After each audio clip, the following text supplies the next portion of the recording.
Hey there, fellow Thrivers. Welcome back to another episode of Thriving with Richard Bass. I'm your host, Richard Bass, and today we have an important topic to discuss. We're going to delve into the growing issue of anxiety and depression among children and teens, and why it seems to be happening more frequently in today's world. As a parent and advocate, I believe it's crucial to shed light on these issues and provide support for those who are struggling. So let's get started. Before we dive deep into the causes of anxiety and depression among children and teens, let's take a moment to understand what these conditions actually mean. Anxiety is a feeling of unease, worry, or fear, often accompanied by physical symptoms like increased heart rate or sweating. Depression, on the other hand, is a persistent feeling of sadness, loss of interest, and lack of energy. Both of these conditions can significantly impact a child's overall well-being and daily life. So why are we seeing an increase in anxiety and depression among children and teens today? There are several factors at play. Firstly, the fast-paced and highly connected world we live in places immense pressure on young individuals. Social media, for instance, can exacerbate feelings of inadequacy and fear of missing out, or in other words, FOMO. The constant exposure of idealized images and comparing oneself to others can take a toll on their mental health.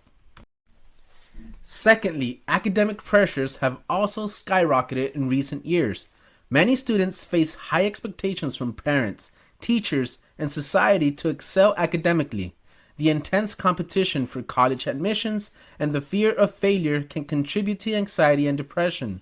It's crucial for us as parents and educators to create a supportive environment that prioritizes mental well-being alongside academic success. Additionally, the current pandemic has undoubtedly impacted the mental health of children and teens.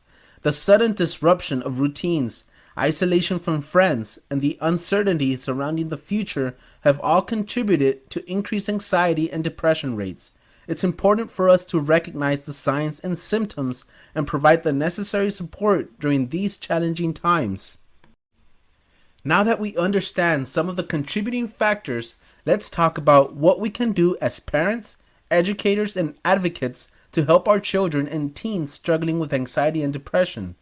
Firstly, open and honest communication is key. Encouraging our kids to express their feelings without judgment and actively listening to them can make a significant difference. Secondly, we should prioritize self-care and teach our children the importance of self-care as well.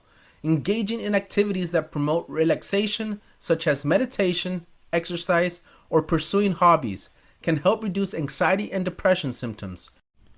Creating a healthy balance between academic pursuits and leisure time is crucial for their mental well-being. I will link a copy of my 3 workbooks to help teens regulate emotions with cognitive behavioral therapy techniques and dialectical behavioral therapy techniques that could help guide teenagers in self-care and self-regulation. Finally, seeking professional help is essential if anxiety or depression symptoms persist or worsen. Consulting with mental health professionals, therapists, or counselors can provide invaluable support and guidance for both the child and the parents. Remember, as parents and advocates, it's our responsibility to create a supportive and nurturing environment for our children and teens. By understanding the causes of anxiety and depression and taking proactive steps to address them, we can help our young ones thrive and overcome these challenges. That's all for today's episode of Thriving with Richard Bass. I hope you found this discussion of anxiety and depression among children and teens insightful and empowering. Don't forget to hit that subscribe button and stay tuned for more valuable content. Together, let's create a world where our children can truly thrive.